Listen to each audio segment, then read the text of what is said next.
দ্বারকায় শ্রীকৃষ্ণ একদিন গাছের নিচে বসে থাকাকালীন তার রাঙাচরণকে পাখি ভেবে ভুল করে বান মারে জরা নামে এক শবর। শ্রীকৃষ্ণের মৃত্যুর খবর পেয়ে অর্জুন ছুটে এলেন দ্বারকায়।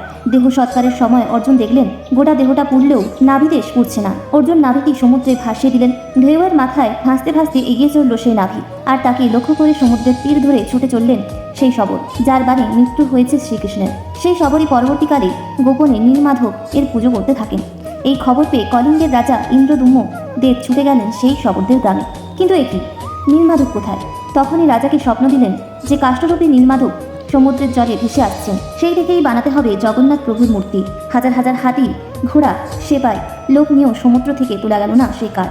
শেষে কাঠটি তোলা গেলেও তার কারিগরদের লাগালেন মূর্তি করতে, কিন্তু সেই কাঠ এমনই পাথরের মতন শক্ত যে ছেনি হাতুড়ি সবই ভেঙে যায়। তাহলে উপায়? মূর্তি গড়বে কে? মহারাজের আকুলতা দেখে বৃদ্ধের বেশে হাজির হলেন স্বয়ং বিশ্বকর্মা। তিনিই গড়বেন মূর্তি, তবে শর্ত একটাই, 21 দিনের আগে তিনি নিজে দরজা না খুললে কেউ যেন তার ঘরে না আসে। শুরু হলো কাজ। ইন্দ্রদম্নের রানী গুন্ডিচা রোজই রুদ্ধ দুয়ারে কান পেতে শোনে কাঠ কাটার ঠক ঠক শব্দ। 14 দিন পর হঠাৎ রানী দেখলেন তার কক্ষ নিস্তব্ধ। কৌতূহল চেপে রাখতে না পেরে রানী মহারাজকে জানাতেই ইন্দ্রদম্ন খুলে ফেললেন কক্ষের দরজা। ভেতরে দেখেন বৃদ্ধ কারিগর উধাও পড়ে আছে 3টি অসমাপ্ত মূর্তি। তাদের হাত পা কিছুই গড়া হয়নি। রাজা অপরাধ করে ফেলেছেন ভেবে দুঃখে ভেঙে পড়লেন। তখন তাকে স্বপ্ন দিয়ে জগন্নাথ বললেন যে এরকম আগে থেকেই নির্ধারিত ছিল, তিনি এই রূপেই পূজিত হতে চান। সেই থেকেই শ্রী জগন্নাথ দেবের মূর্তি এইভাবেই পূজিত হয়ে আসছে যুগ যুগ ধরে।